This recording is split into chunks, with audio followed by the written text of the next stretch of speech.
नमस्कार दोस्तों, आप देख रहे हैं मिथिलांचल एक्सप्रेस दरभंगा का न्यूज़ चैनल। अगर आप हमारे चैनल पर नए तो सब्सक्राइब कर ले, क्योंकि हम लेकर आते हैं आपके लिए दरभंगा से जुड़ी हुई, बिहार से जुड़ी हुई तमाम खबरें। दरभंगा एयरपोर्ट पर शुक्रवार अचानक उस समय हंगामा खड़ा हो गया जब इंडिगो एयरलाइंस की कई फ्लाइट्स बिना पूर्व सूचना रद्द कर दी गईं। एयरपोर्ट पहुंचे यात्रियों ने बताया कि उड़ान रद्द होने की जानकारी समय पर नहीं दिए जाने के कारण उन्हें भारी परेशानी का सामना करना पड़ा। एयरपोर्ट पर यात्रियों ने कहा कि वे 50 से 60 किलोमीटर की दूरी तय करके एयरपोर्ट पहुंचे थे, लेकिन यहां आने के बाद ही उन्हें फ्लाइट कैंसिल होने की जानकारी मिली। अचानक रद्दीकरण से यात्रियों में आक्रोश फैल गया और उन्होंने एयरलाइंस पर गंभीर लापरवाही का आरोप लगाया। एक यात्री ने कहा कि हम काफी दूर से आए, लेकिन फ्लाइट रद्द होने की सूचना पहले नहीं दी गई।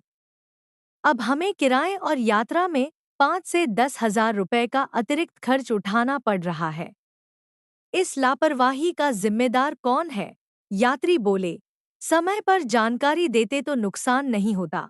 यात्रियों ने बताया कि फ्लाइट कैंसिल होने के बाद अन्य कंपनियों का टिकट किराया भी बढ़ा दिया गया, जिससे उनकी मुश्किलें और बढ़ गईं। कई लोगों ने कहा कि अगर एयरलाइन समय पर जानकारी दे देती, तो न वे एयरपोर्ट आते और न ही आर्थिक नुकसान होता। एयरपोर्ट प्रशासन ने स्थिति संभालने की कोशिश की और यात्रियों को शांत कराया। प्रशासन ने कहा कि एयरलाइन से इस संबंध में जवाब तलब किया जाएगा तथा यात्रियों को आवश्यक सहायता उपलब्ध कराई जाएगी। इधर रद्द हुई उड़ानों के यात्रियों में से कई को एयरलाइन की ओर से टिकट कैंसिल कर रिफंड दे दिया गया है।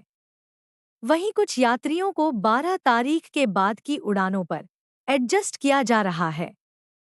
इस पर भी यात्रियों ने आपत्ति जताते हुए कहा कि कई दिनों बाद की डेट देने के पीछे एयरलाइन स्पष्ट कारण नहीं बता रही है।